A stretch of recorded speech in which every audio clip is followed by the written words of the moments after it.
Barca almost always win.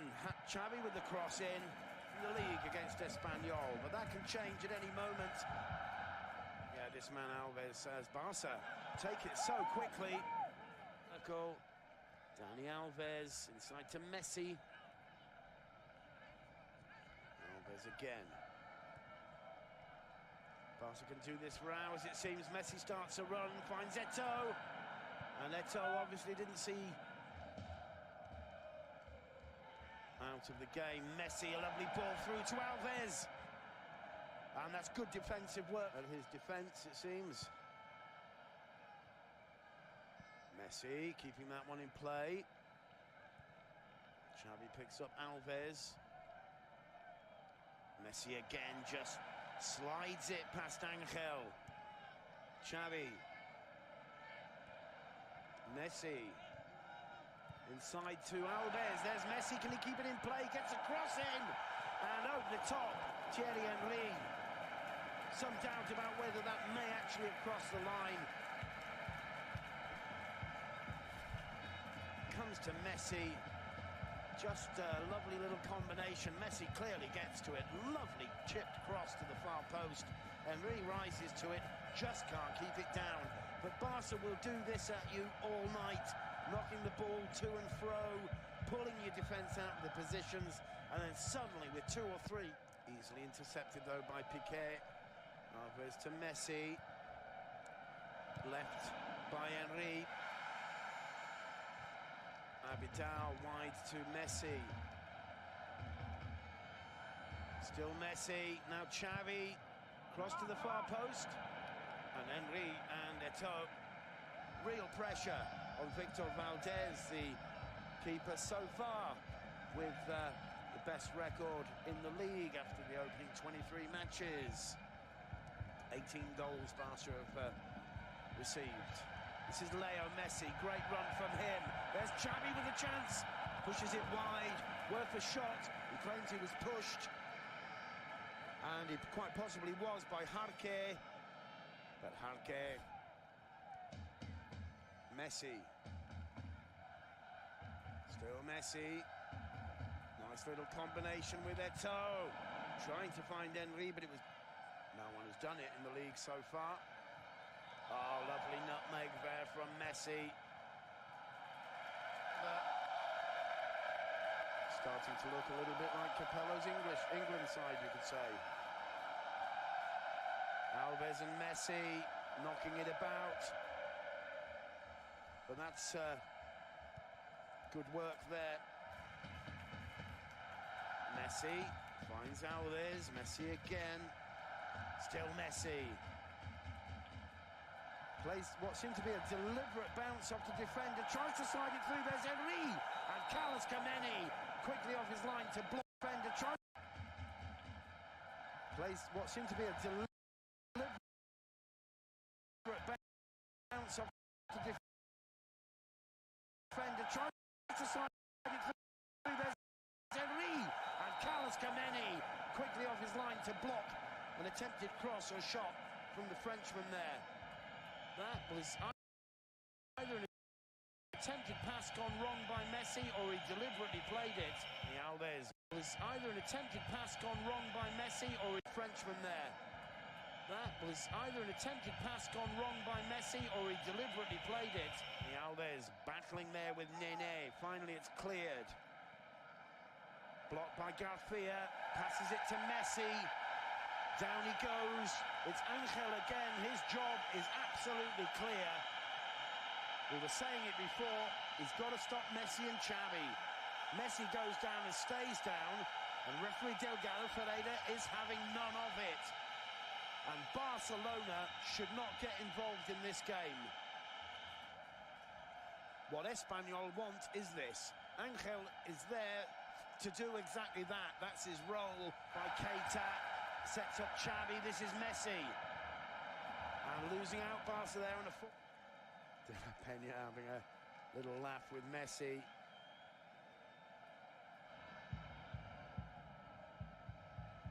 Piqué wins it, Messi controls it. There's Xavi, He let that one go well, play on by David Garcia. Alves with the throw, the pressure intense, there's Messi! Into the side netting. He'll claim he got a deflection, but the linesman doesn't agree. It's been a little bit quiet, Leo Messi, but he's so useful to have on the pitch. Firstly, because he takes normally two players of the opposing side with him on every jinking run. Secondly, because he can pop up any time and turn the match. And once again, this time between Touré, Yaya and Alonso, there's some pretty physical stuff going on. Referee Delgado Ferreira in danger of losing control of this one. And as I say, oh dear. Well,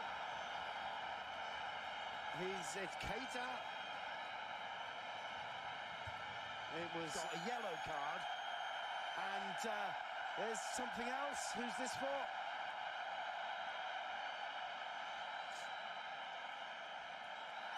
Samuel, I'm not even sure who this is. Eto'o. Pujol telling him to shut up. An Espanyol player. And we still haven't finished yet. Delgado Ferreira wants a word with someone else.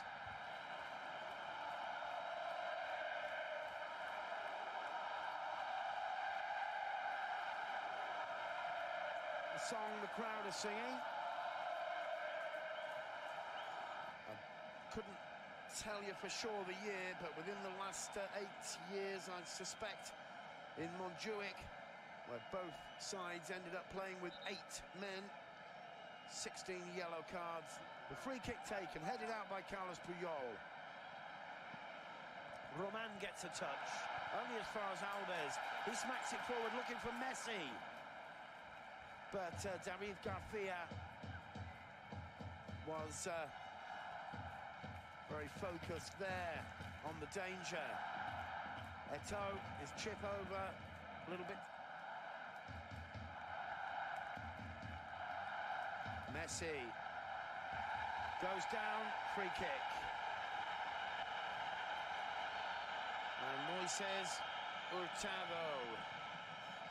Another one of Espanyol's big hard men in the midfield. He goes down. Touré Yaya plays it wide, finds Puyol. Puyol with a bit of time and space. Gets a cross in. Messi.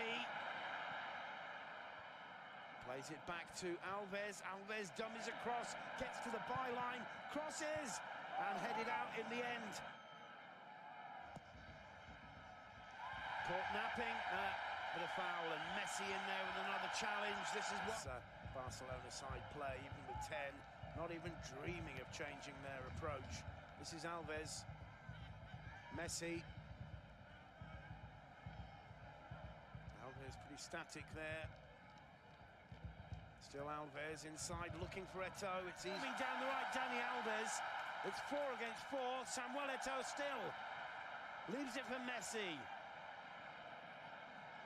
Messi goes down but keeps going and wins a free kick about 2 meters, 3 meters outside the D of the penalty area, right on what will be presumably the last touch of is it going to be Messi or Xavi? It's going to be Messi over the top. I'm assuming that's half time. Yes, it is. A hard, tough first half. Very, very difficult 45 minutes. 0-0. Men.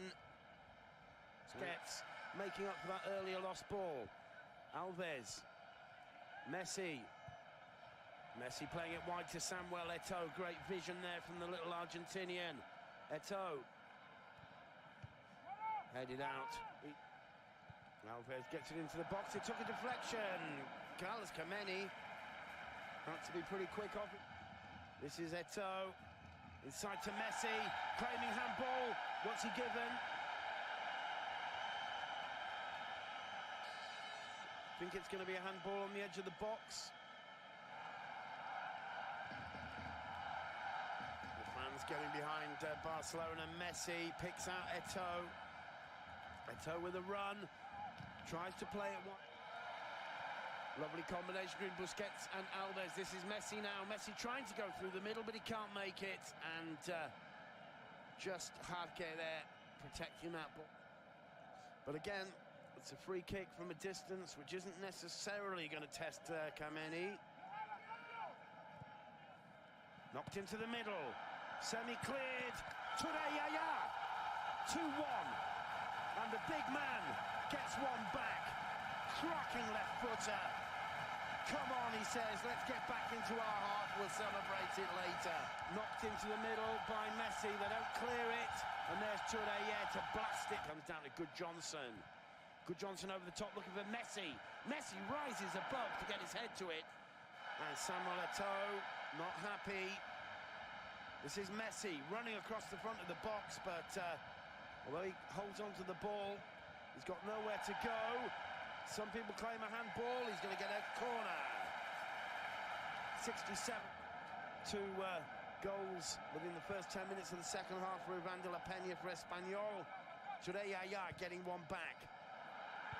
As Piqué getting ahead to it, but it's a poor ball from him though. Messi wins it back. Still Messi taking it away from Garcia. Picks up Toure Yaya. He chips it over the top looking for Messi. Still Messi. Toure Yaya again holding on to the ball. Good skills from the big man, but Messi can't control that. De La Peña. Xavi. Messi. Still Messi, but Espanyol able now to put 3 or 4 defenders on him. It's certainly what the Real Madrid team need. And there's a chance to get through. Gerard Piqué, Barca with everyone forward. That's Messi. Messi gets past Jarque and the others, but the rebound goes towards Garcia. Luis Garcia, that is. Able to psych out Barca. Convinced them to get into a battle they weren't going to win, which is the physical one. Barca have to play football with their talent. Okay, Barca allowing Espanyol to get back. Garcia losing it, or maybe letting it go. Messi claims he got a touch. The linesman says he didn't. Messi not happy at all out there, now looking as though they could get the second defeat of the league season. Supported now. The crowd's just gone a bit quiet. He squeezes that through to Messi. Just unable to threaten Kameni anymore. Blasting it straight out the big keeper's body. But Barca looking so sparse up front. It comes down to Leo Messi, who'll have it. However, he finds Alves. Alves losing out. And Pep Guardiola looking worried. Busquets inside to Messi. Messi squeezing through, but he just can't control it. To take it. No, Messi to take it. Busquets got ahead to it. And gets a cross in, looking for Messi. Messi wins it. It's incredible how often Messi wins high balls against these big defenders. Piqué knocking it into the middle. Jarque clears, only as far as Alves. Alves back in, on the far post, Messi. Busquets just winning a throw, though, but just lacking a bit of precision tonight. Leo Messi, what can he do? Picks up Piqué on the edge of the box. Piqué inside, this is Messi. Messi's shot blocked by 3 defenders. Pujol, Raul Tamudo, that 3 inches away from Messi. Messi gets it into the box. Nobody can really get contact. And that's a major, major, major upset. Delight on the Espanyol bench. Referee Delgado Ferreira blowing a few seconds early. That's not going to win him any friends in Football Club Barcelona. Look at the...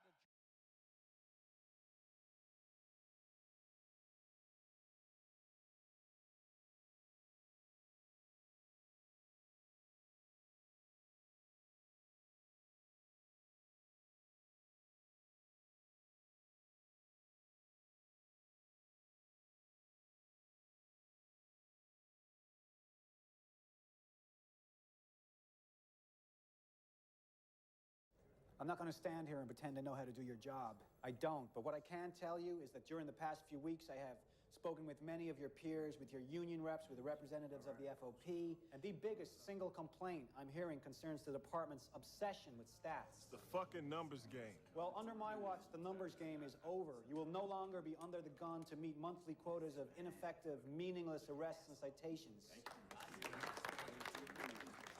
Excuse me, Your Worship. Not the first person who stood at the podium making promises. Jimmy, I'm sure the mayor has some pressing business. No, I'm just saying, the first community activist who pitches a bitch about the corner activity in a neighborhood. Aren't we going to go right back to rounding up bodies? Yeah, well, we need to educate our citizens to the new approach. Well, they're not the only ones that need educating. We got bosses that wouldn't know police work if it bit them in the ass. They've been juking stats for years, and they'll do it again once the neighborhoods complain. That's all they know. Yeah, well, if the old dogs can't get the job done, I'll find new ones who can. Look, for years I sat in the back bench of the council and watched our city deteriorate. It was business as usual with the same old ideas producing the same old results. Well, I'm here now, as you are, and I'm asking you to put aside your reservations and give it a go. All told, You did good. Got them pumped. They love you. Of course, the wrong decision on Sergeant Hauk, and who knows?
Nah, I paid for 3 pills. Look, blue shirt gets 2. Nah, I get 2.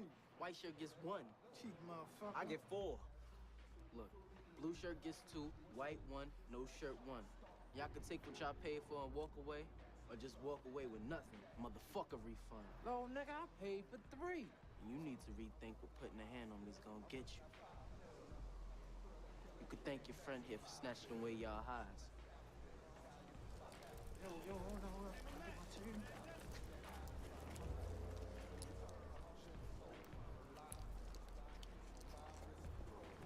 Yeah, that's what I'm talking about. You don't rattle. Yo, you come up under my wing, youngin', you ain't gonna do nothing but rise, man. I don't even know why you thinking about quitting. Look, man, like I already told you, I'm all the way repaid. And tomorrow's school. Oh, man, what the fuck you wanna go to school for? What you wanna be? An astronaut? A dentist? A pay lawyer, nigga?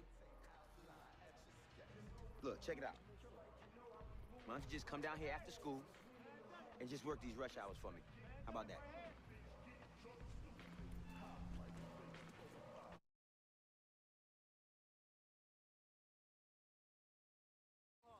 Dribble on. Yo, easy. Yo, just hacking my man up. Foul machine. Nice try. Kinda unschooled, ain't they? That observation meant it's just a casual curbside fuck you, or you looking to step up, maybe help out here? We'll give it a try. I'm looking to get some kids interested in boxing. Boxing. Look here. This is my timeout corner, where I send children who can't play nice together. Listen up. This man's starting a boxing program, and from the looks of some of y'all, signing on might be a good thing. You gonna need it. The only thing he know how to do with his fist is wrap it around his cock. Fuck you, man. Gonna kick your ass. Come on, motherfucker. You ain't shit.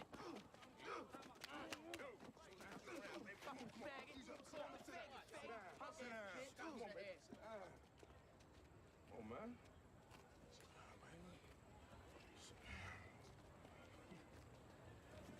Man, you dropping you right. See, if Young in there was trained, he'd whip you. Look like he the one that got beat. Stand up, let me show you something. Come on, man. I ain't gonna hurt you.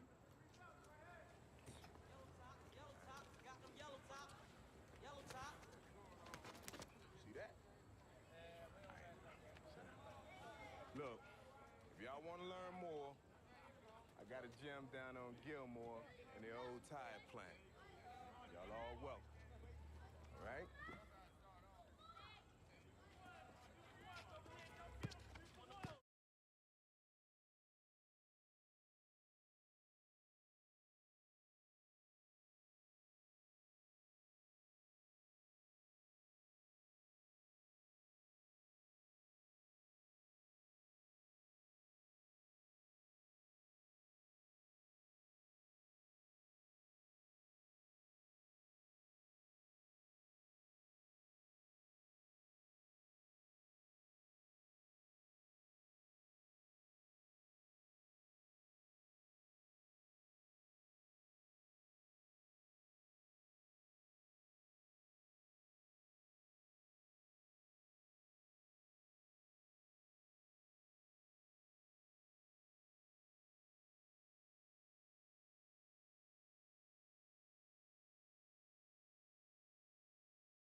Around.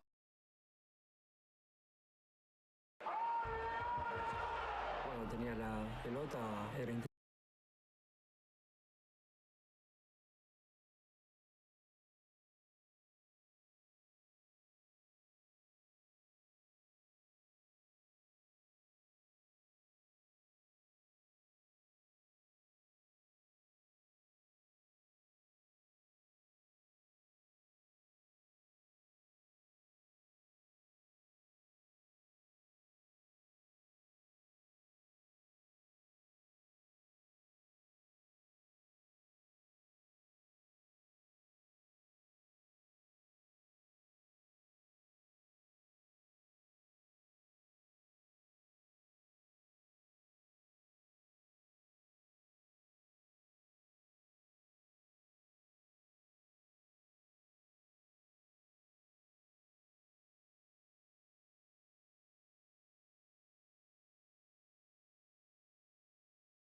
weekend is treating you well. All this coronavirus stuff, it's my shit. I can't stop watching it, paying attention to it. It gets more exciting as the days go by. I love watching the empty bun, nothing burger crowd tear their hair out in fucking fury every time this thing just won't go away. You know, I've watched their different assessments of the whole situation. And it started with, it'll burn out in China. Give it a week, it'll be under control. And then it went to, well, it's just a few quarantines. It's just a couple of cities in Hubei. It's Wuhan, whatever. And then it was, well, it's only 300 million. Well, it's only 500 million. So what if they've quarantined a tenth of the human population? It's just in China. Then it started spreading around a little bit. And what was the next thing? Well, it won't get any foothold anywhere. Oh, so it's in Japan and South Korea. Who gives a shit? It can't affect the white man. And then it comes to Europe. And then it comes to North America. And it's even making headway on down into Africa. And it's getting crazier by the day. And I like that fury. I like that anger. It sustains me. It makes it more entertaining for me as they get angrier. More ass blasted by the fact that those general threads are never going away.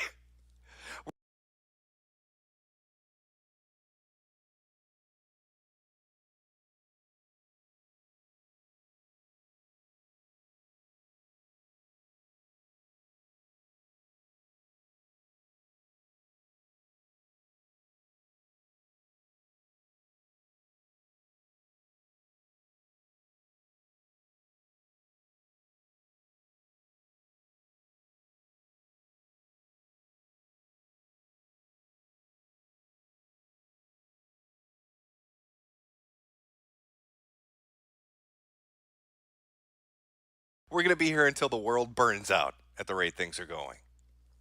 It's more of a relaxed stream. A couple of people in chat, why are you streaming so late, Jim? Well, I guess it really depends on your time zone, but one of the reasons that I'm streaming at the time I am, somebody asked me, like, hey, are you going to do a stream? Sure, why not? Let's do a stream. Let's talk about some of the happenings that are happening out there right now.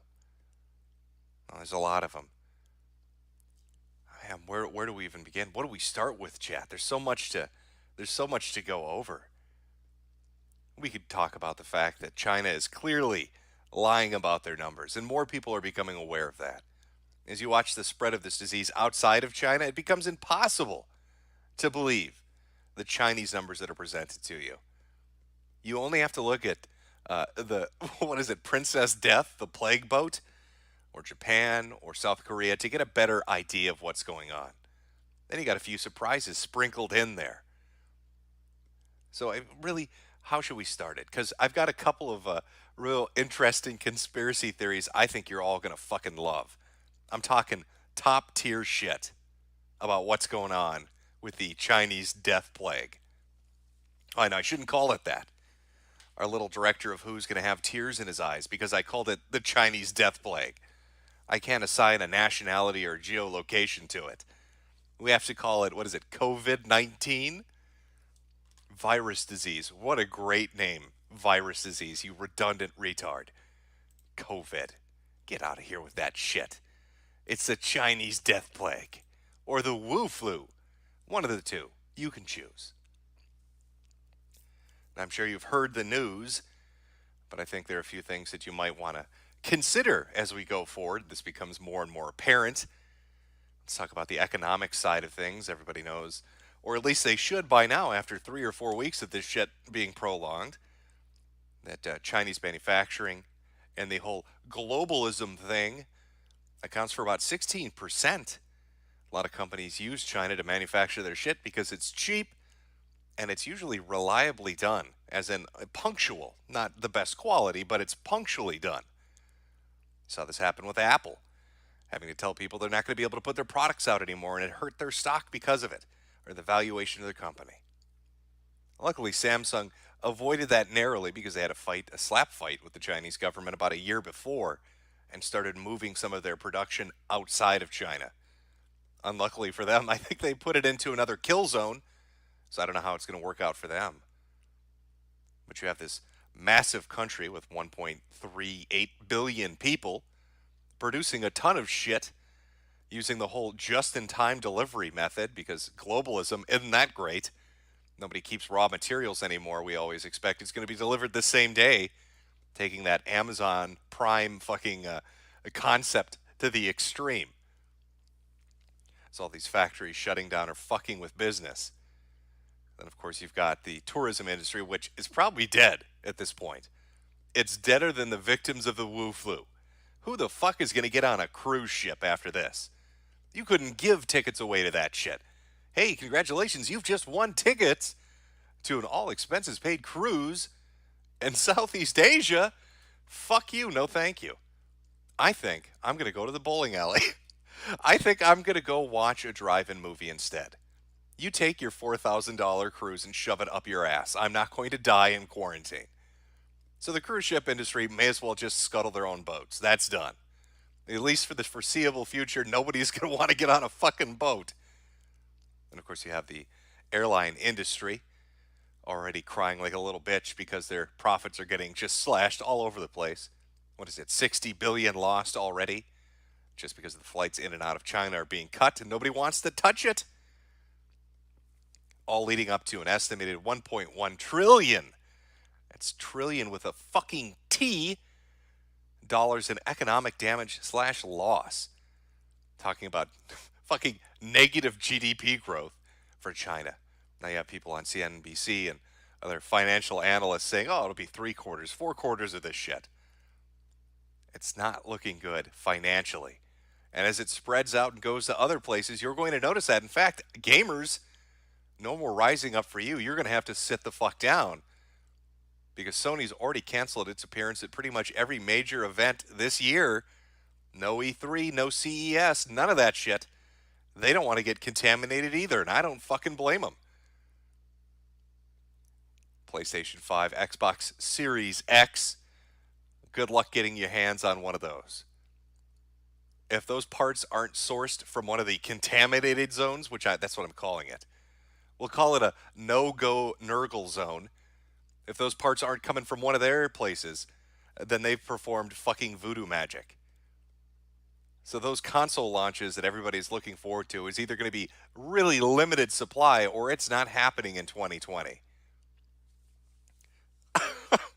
I hope you like fucking PC gaming, or I hope you own a Switch. Because you're getting nothing. Nvidia is gone. It's dead. It's laying in a coffin next to a Chinese man at the crematorium in Wuhan.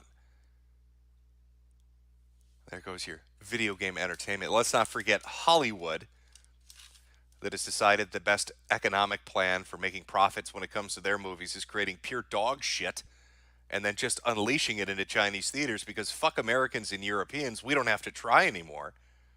Well, now nobody's going to those fucking theaters, and you can see the hit happening already. Birds of Prey tried to actually blame their shitty movie on the very fact the coronavirus is in full swing.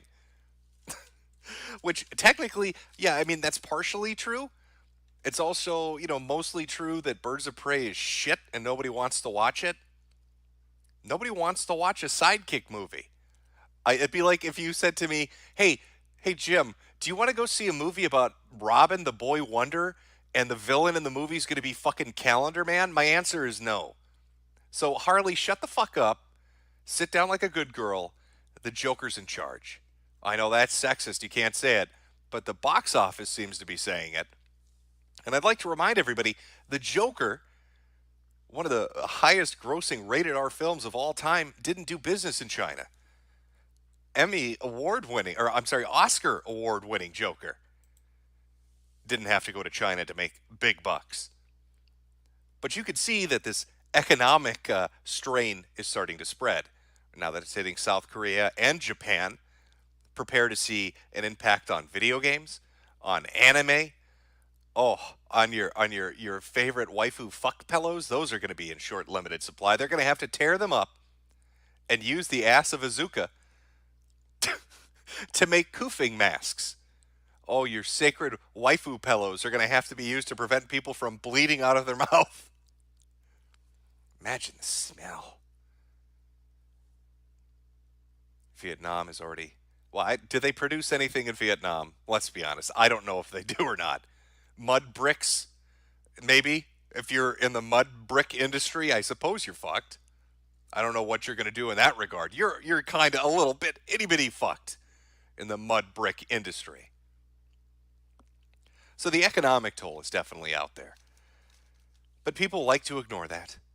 10th of the world under quarantine. Nobody cares. $1.1 trillion in damage.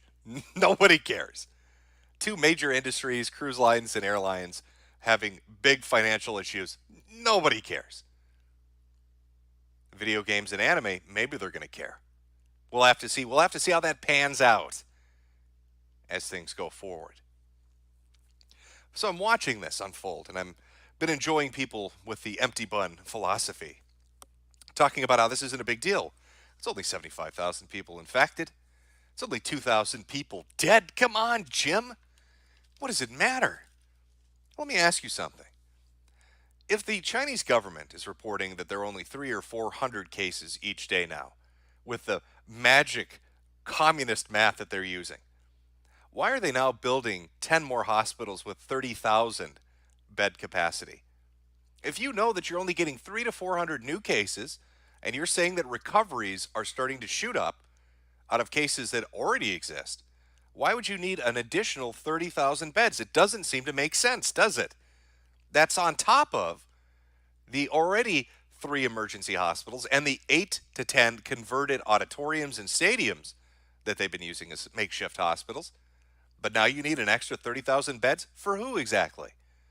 Nobody's sick in China anymore. I've been watching the numbers as they come out. You're building 30,000 beds for 300 people? I don't know. It doesn't check out on my math, but I guess I'm not smart enough to figure it out. Maybe chat can help me out. Anybody want to crunch those fucking numbers for me? Maybe run them through? I'm having a little difficulty figuring this out. Why would you need 30,000 beds for such a small amount of people? Why? You know what else I really like too is the little windy.com maps, the SO2 sulfur maps or whatever, where people are saying, well, this is clearly evidence of bodies being burned. And then mainstream media is like, no, it's not. That's coal plants. And then the next day you get a CNBC article and others saying that coal consumption and coal generation is down 50% across the board. And then 2 days later after that, you get that there some EPA reading saying that the pollution in China has been cut by 25%. And yet you still got that giant fucking heat mark right in the middle. All the SO2. Oh, and then they order 40 mobile incinerators. I guess you're going to need a lot of those mobile incinerators when you open up the thousands upon thousands of apartment buildings that you've welded shut as you left people to die. We've already seen multiple stories of children dying, not from the disease itself, but from parents that had to go out because of policies enacted by the Chinese Communist government to go get their groceries or to be put into coof camps for quarantine. And what ends up happening to him? The kid starves to death. The kid falls out a fucking window. The kid gets hurt. The kid dies. There are numerous videos of people doing some pretty fucked up shit out there. One video of a lady stabbing a little girl to get her hand sanitizer. It seems like they're a bit unnerved right now in China. Telling everybody everything's going okay. Releasing statements like if previous numbers that were reported, they'll be held accountable. We saw that happen with the 2 prisons where, 300 to 400 prisoners ended up getting sick and fucking with China's numbers. And so what happens? The guy reports it, and then the guy just disappears. Oh, they like making people disappear. In Hubei and the Hong Kong and Macau districts, they have new provincial leaders. There are numerous videos.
of people doing some pretty fucked up shit out there. One video of a lady stabbing a little girl to get her hand sanitizer. It seems like they're a bit unnerved right now in China, telling everybody everything's going okay, releasing statements like if previous numbers that were reported, they'll be held accountable. We saw that happen with the 2 prisons where, 300 to 400 prisoners ended up getting sick and fucking with China's numbers. And so what happens? The guy reports it, and then the guy just disappears. Oh, they like making people disappear. In Hubei and the Hong Kong and Macau districts, they have new provincial leadership directly under our boy Winnie the Pooh calling the shots. So I'm sure that's going to work out fucking wonderfully for the people in those regions. You're not going to get real numbers from China, but you're going to start to see what this disease may behave like now that it's not contained behind an iron curtain. Now that you can see it finally kind of out in the open in countries that are going to be more open about what's going on, even if that openness is partially because they're handicapped. So where do we begin?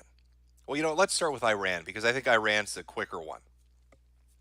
Iran just one day decides to tell everybody, I fucking love this, and I'm not making it up. You can go look at the timeline in regards to what Iran does. Iran comes out and says, hey, we have 2 coronavirus patients. Just 2. And then 4 to 5 hours later, oh, they're both dead now. Our 2 patients are both, they're dead. We don't know, whoopsie, we don't know what happened, but they're dead. And then the very next day, it looks like we've got more deaths and 17 more cases. And then what do they tell people? It's not just in Qom or whatever the name of the city is. It's in Tehran. It's in all the other cities. They actually said, we're pretty sure it's in every city, but we can't be fucked to deal with it right now because we have elections coming up. So let's let all our koofers get in line with all the uninfected people and just goof all over them. So more than likely, because they're already showing deaths and because you can look at how this plays out in every country it's been in, Iran's probably got a fuck ton of people that are sick, and now they've all lined up to vote. Brilliant! That can't turn out badly for anyone. Then you've got Japan with the fucking death boat anchored offshore. It has to deal with all these fucking sick people. Every time they send a goddamn quarantine officer in, somebody comes out sick. Surgeons in operating theaters are getting sick. People driving taxis are getting sick. When this hits big metropolitan urban areas, it does gangbusters, just like it did on that fucking ship. The closer in proximity, the more people are going to get affected. So Japan, its numbers are starting to slowly grow. We'll see where it goes, but I think the real money right now is in South Korea. It started off with, I'd say, 20 or 30 cases, and then in a day it gained 100 cases, and then 140 cases. It's just shooting up to the moon. Non-stop fucking ride to the stars. But there might be a reason, and I think you're all going to really enjoy this as we talk about the church and the super spreader. In fact, even before we get into Korea, I'd like to touch on that.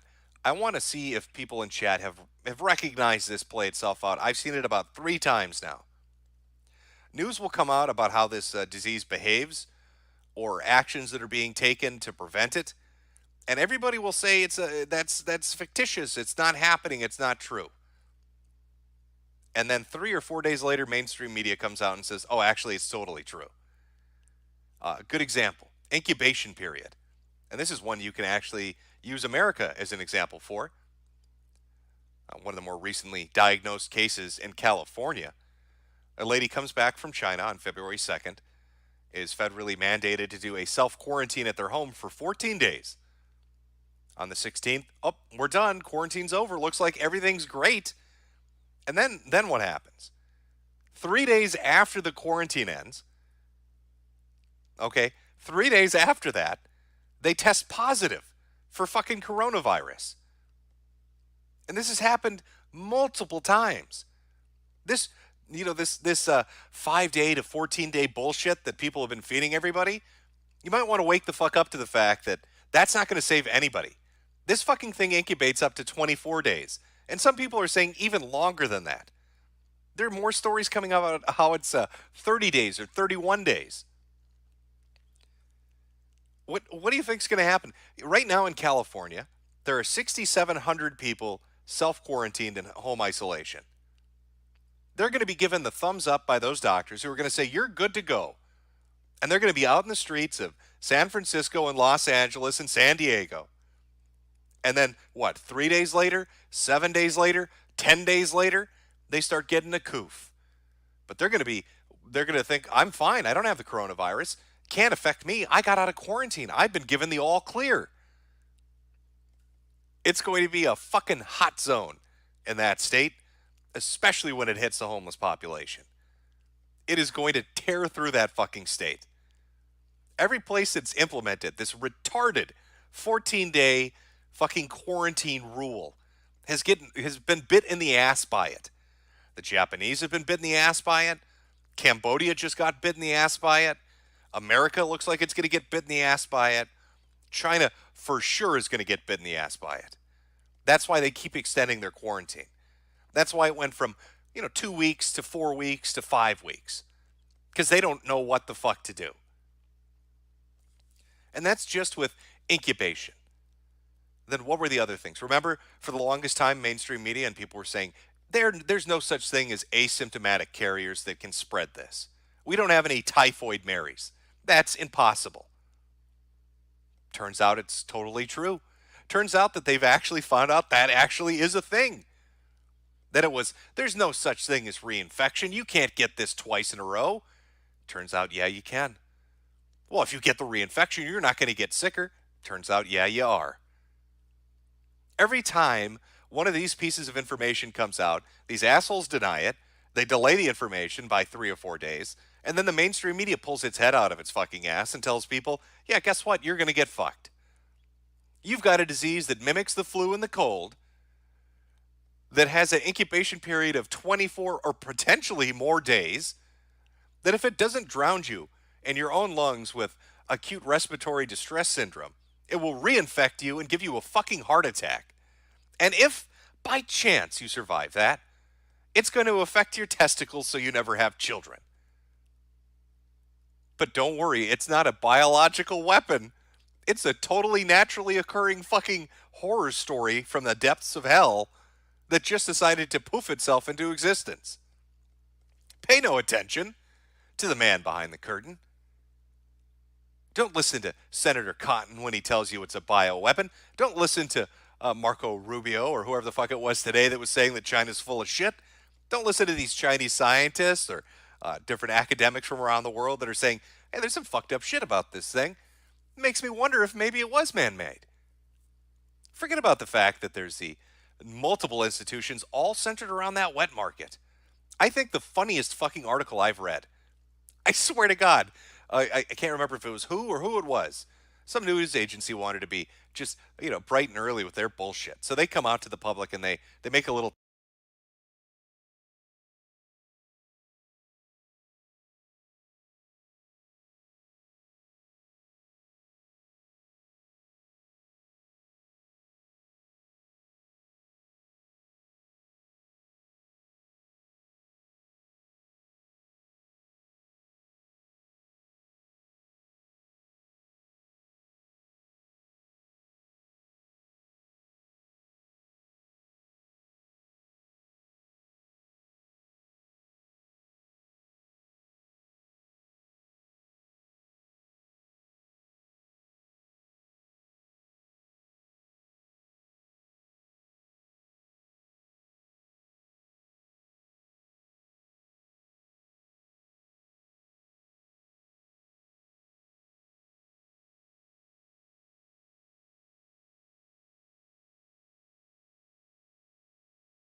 10-minute video talking about the facts.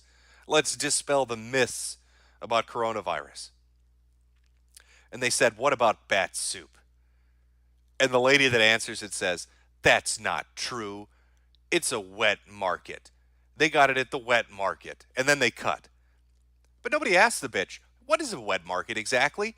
What do they sell at wet markets? Oh, animals. What do they do with those animals? Oh, they eat them. This isn't a fucking adoption center. It's not the fucking Humane Society. People aren't going to wet markets to adopt anteaters and bats. They're getting them for fucking ingredients. It's ludicrous. The amount of people that are trying to play the game where, oh, well, we don't know what's going on. We don't think that's true. And then 4 days later, well, it's true. We're sorry. That is going on. You've got the World Health Organization constantly running damage control for China, sucking its dick like it's a fucking hobby, like it's the tastiest treat on earth. Its dickization, constantly running damage control for China, sucking its dick like it's a fucking hobby, like it's the tastiest treat on earth. The ice cream man just came down singing a fucking song, jingle in that tune, as Andros, or whatever the fuck his name is, runs out there. Get a mouthful of that shit. I mean, why do I have to listen to dueling health agencies fight over basic shit? It's pretty apparent who dropped the ball. They effectively told everybody it was a nothing burger themselves in the beginning. Repeatedly told them that. Don't worry about it, not a big deal, just China. Just China affected, not a risk to the rest of the world. And then what happens? They change it and say, okay, it is a risk to the rest of the world, but China's glorious and beautiful. And Winnie the Pooh's peanut